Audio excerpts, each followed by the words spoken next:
harta di dunia ini Pak, yang Bapak makan jadi kotoran. Yang Bapak tabung jadi rebutan nanti anak ahli waris kita. Nah, apa kehebatan sedekah? Satu, sedekah itu kata Nabi memperpanjang umur. Kok bisa Ustaz? Coba lihat Pak. Kalau orang dermawan, jangankan masih hidup, sudah mati saja orang doakan. Coba, orang dermawan sudah mati saja orang masih doakan. Contoh, ada orang tetangga kita, rajin betul sedekah waktu hidup. Pas meninggal, maka orang lewat di kuburnya, dia akan, singgah dulu. Baik ini Pak Haji nih, waktu hidup rajin betul nyedekasi masjid.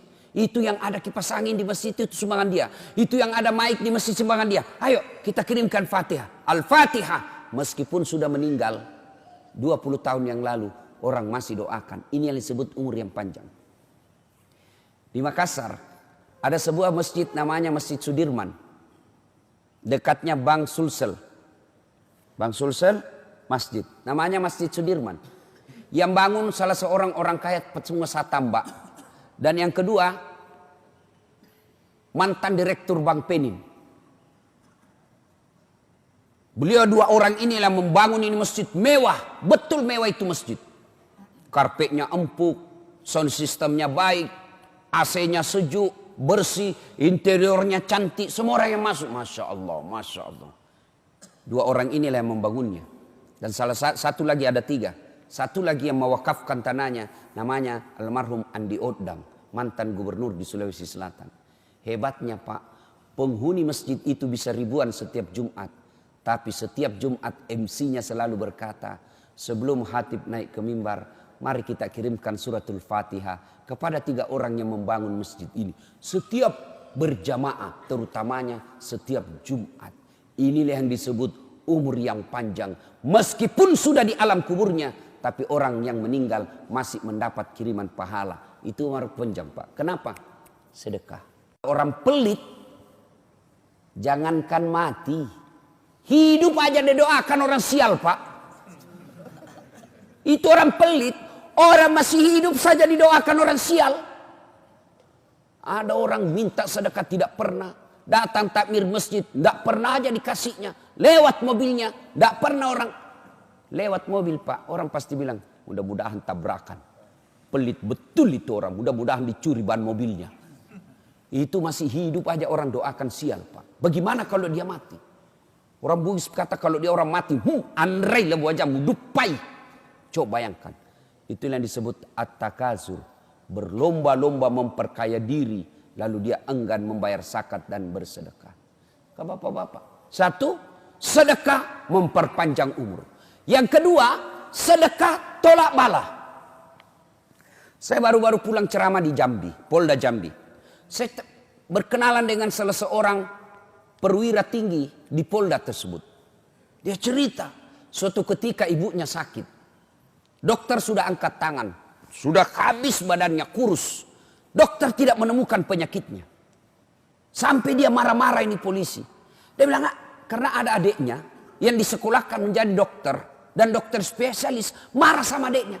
Kau disekolahkan sama orang tua jadi dokter. Kok tidak bisa kau obati ini penyakitnya ibu? Marah-marah betul. Ilmu saya terbatas. Tidak bisa. Suatu ketika ada orang mau masuk pilkada. Maka dia mau jual pesantrennya Pak. Bayangkan. Gara-gara pilkada. Dia mau jual pesantrennya. Na'udzubillah min zalik. Lebih sadisnya lagi. Dia jual dengan manusia yang ada di dalamnya. Apa ndak bajingan orang seperti ini Pak? Ini polisi. Seorang polisi. Agamanya tidak terlalu paham soal fikih. Dia kasihan lihat ini orang. Penghuni pesantrennya belumlah cukup 20 waktu itu. Kasihan ini pondok. Mau dijual dengan penghuninya. Bukan pondoknya dia kasihan Pak. Anak santri yang ada di situ. Dia kemana ini kalau dia dijual dengan orang-orangnya. Inilah Pak politisi kadang-kala begini Pak. Kalau mau pilkada baik betul agamanya. Pakai serban. Pakai gamis. Masuk masjid. Kayaknya soleh sekali. Pasang baleho. Fotonya pun dia balik Pak. Pernah Bapak lihat itu politisi fotonya? Kan biasa kalau foto itu di atas kepalanya Pak ya. Ini di bawah kepalanya. Baru dia tulis di balehonya, siap jungkir balik untuk rakyat. Itu politisi Pak. Yang percaya Pak, kalau Bapak mendengar perkataan politisi, jangan baper Pak. Jangan bawa perasaan, Bapak sakit hati. Nah, dia belilah itu pesantren Pak. Setelah dibeli, diperbaiki kamarnya. Dia, Masya Allah. Setelah itu, dia bawa orang tuanya, saya tidak usah sebut rumah sakitnya, tapi rumah sakit Kristen. Setelah diperiksa, ditahu ini Pak, justru Kristen yang tahu penyakitnya. Ini penyakit gampang ini.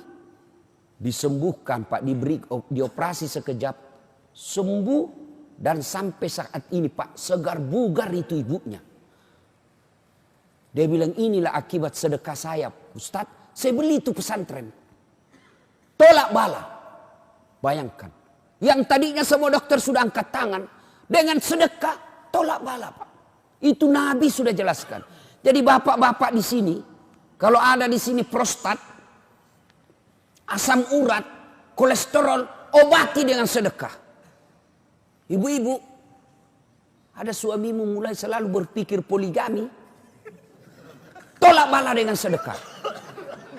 Betul Pak. Ibu bangun sholat tengah malam, tidak usah curhat kiri kanan. Kita lihat, ibu-ibu mau tahu ciri-cirinya suami selingkuh? Mau kawin lagi? Ibu mau tahu ciri-cirinya? Satu, handphonenya pakai password. Mencurigakan sudah itu Bu. Yang kedua, setiap terima WhatsApp, SMS masuk kamar mandi. Curigalah kau. Pasti ada sesuatu yang tidak beres. Nah kalau sudah begini suami, tidak usah kau curhat sama tetangga. Apalagi curhat di Facebook. Tak kusangka kau begitu. Romantis ketika kau masih muda. Semakin kau tua semakin menjadi-jadi. Tidak usah curhat seperti itu. Gimana caranya? Ibu bangun sholat hajat tengah malam. Ambil minimal 2 rakaat. Syukur-syukur bisa sampai 8 rakaat. Selesai itu ibu berdoa. Ya Allah, Engkau yang menitipkan rasa cinta dalam hati suamiku. Ya Allah, palingkan hatinya kepadaku. Ya Allah, ini ada duit saya 1 juta ya Allah. Sedekah tolak bala. Mudah-mudahan suamiku terhindar dari wanita jahat. Bismillah. Coba amalkan. Yang jadi masalah kalau suaminya juga bangun sholat tahajud. Dia tolak bala juga Pak. Ya Allah, ini ada duit saya 1 juta ya Allah. Saya sudah capek lihat istriku ya Allah. Malas betul. Suka ngomel, kuat makan. Ya Allah. Malas dandan ya Allah. Hancur saya hadapi ini perempuan. Ya Allah, ini ada duit saya 1 juta ya Allah. Tolak bala ke panti asuhan. Mudah-mudahan 1 juta ini istriku ikhlas saya kawin lagi. Bingung malaikat, yang mana doa dikabulkan? Sedekahlah Pak. Sedekah tolak bala. Dan yang kedua, keutamaan sedekah. Sedekah itu tadi 1 tolak bala. Kedua, memperpanjang umur. Yang ketiga, sedekah itu Allah ganti berkali-kali lipat. Ringkas kisah. Dibelilah ini pesantrennya. Sudah dibeli pesantren Pak. Apa yang terjadi? Subhanallah, dapat bantuan dari pemerintah Indonesia untuk membangun pesantrennya. Berapa bantuannya? 2 miliar. Makin berkembang pesantrennya itu Pak. Luar biasa. Akhirnya hebatnya lagi. Yang keempat, keutamaan sedekah. Membuat doa terkabul. Sambung lagi kisahnya nih Bapak polisi. Semenjak dia jadi polisi, tugasnya selalu di luar Jambi. Tidak pernah dapat SK Jambi. Ibunya berkata, nak, kau kembalilah tugas di kampungmu ini. Saya makin tua, saya mau senang lihat kau bertugas di kampungmu. Dengan izin Allah, doa ibu tersebut dikabulkan, anaknya tugas kembali ke Jambi. Maka bapak-bapak, ibu-ibu, kalau mau doamu cepat dikabulkan, bersedekahlah. Dan demi Allah, tidak ada orang bangkrut gara-gara sedekah. Apa bapak pernah ada di komplek ini? Ustaz, itu yang di sudut rumahnya kaya betul dulu itu Ustaz. Cuma karena rajin sedekah bangkrut dia. Bapak pernah dengar itu? Yang bangkrut bukan sedekah. Yang bangkrut gara-gara poligami. Bukan. Apa? Selingkuh. Selingkuh bikin bangkrut Pak. Diperas bapak sama ceweknya. Woi, belikan saya sepeda motor. Kalau tidak, saya share di Facebook ini foto kita yang berdua. Hancur pak. Sudah dibelikan sepeda motor, minta lagi dibelikan kulkas. Belikan saya kulkas. Kalau tidak, ku share ini di Facebook. Sudah dibelikan kulkas 2 minggu, belikan saya AC berdiri. Mati, habis pak, gara-gara selingkuh. Poligami halal. Poligami halal pak. Yang penting bapak berani. Yang penting bapak berani. Yang penting bapak berani. Ya. Nah ibu bapak saudara-saudara sekalian. Dan berikutnya sedekah pelit. Tidak ada orang suka yang pelit pak. Percaya itu pak. Tidak ada orang senang orang pelit. Saya tanya ibu-ibu, senang suami yang pelit atau dermawan? Dermawan. Bapak-bapak senang yang menantu dermawan atau pelit? Dermawan. Senang tetangga yang pelit atau dermawan? Dermawan. Tidak ada orang suka orang pelit. Bahkan orang pelit sekalipun tidak suka sama orang pelit. Rumus itu pak. Dia bilang jangkau ke rumahnya, pelit betul itu. Padahal dia juga pelit. Itu jeleknya orang sifat pelit pak. Bersedekahlah. Bu ibu, sedekahlah. Karena harta yang kita miliki kata Nabi hanya 3. 1, yang habis kita makan. 2, yang hancur kita pakai. Yang ketiga, yang telah kita sedekahkan. Emas ibu, emas. Ayo ibu, gelang, cincin, kalung, anting, emas 70 gram. Siapa yang punya ibu? Siapa? Begitu ibu meninggal, siapa yang punya? Istri kedua. Suami kawin lagi, dia kasih, ini cini emas mantan istri saya. Ibu menderita di kubur, suamimu enreyen di tempat tidur dengan pengantin baru. Maka bersedekahlah. Adik-adik, kalian mau menjadi pengusaha muda, tidak usah kau baca motivator. Tidak, lebih kau belajar sedekah. Jangan pernah lewatkan maghrib tanpa sedekah sehari pun. Mau itu 10.000, 5.000, 1.000. Belajarlah bersedekah agar kalian menjadi kaya. Jangan menunggu kaya baru kalian mau bersedekah. Rasulullah telah membuktikan itu. Dan kita siap melihat dalam kehidupan sosial. Betapa banyak orang Allah semakin lipat gandakan hartanya. Karena dia banyak bersedekah. Tapi demi Allah, sedekah semua itu tidak ada gunanya ketika tidak dibuka dengan sholat. Itulah bedanya kita dengan non-muslim. Meskipun dia banyak sedekahnya, tapi dia tidak bersahadat, maka sedekah-sedekahnya tidak ada gunanya.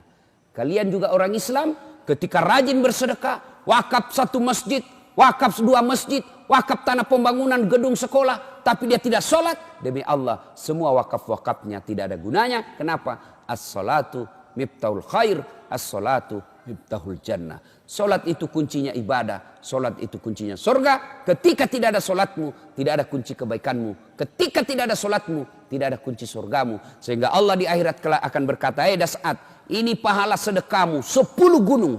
Mana kuncinya? Kalau kau mau ambil ini, mana passwordnya? Atau kalau kita sekarang barcode.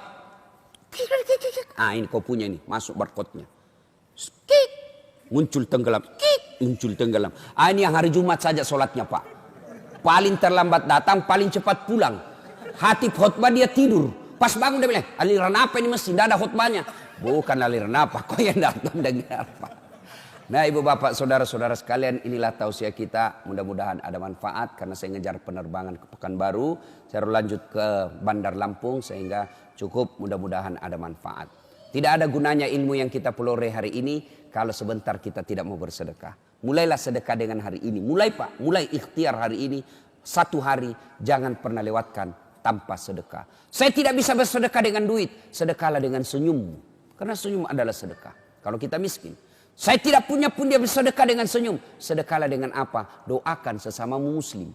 Tidak bisa juga doakan. Sedekahlah dengan apa? Jangan mengganggu sesamamu manusia. Maka itu sedekahmu kepada dia dengan tidak mengganggunya. Sedekah apa namanya? Sedekah dengan akhlakul karimah.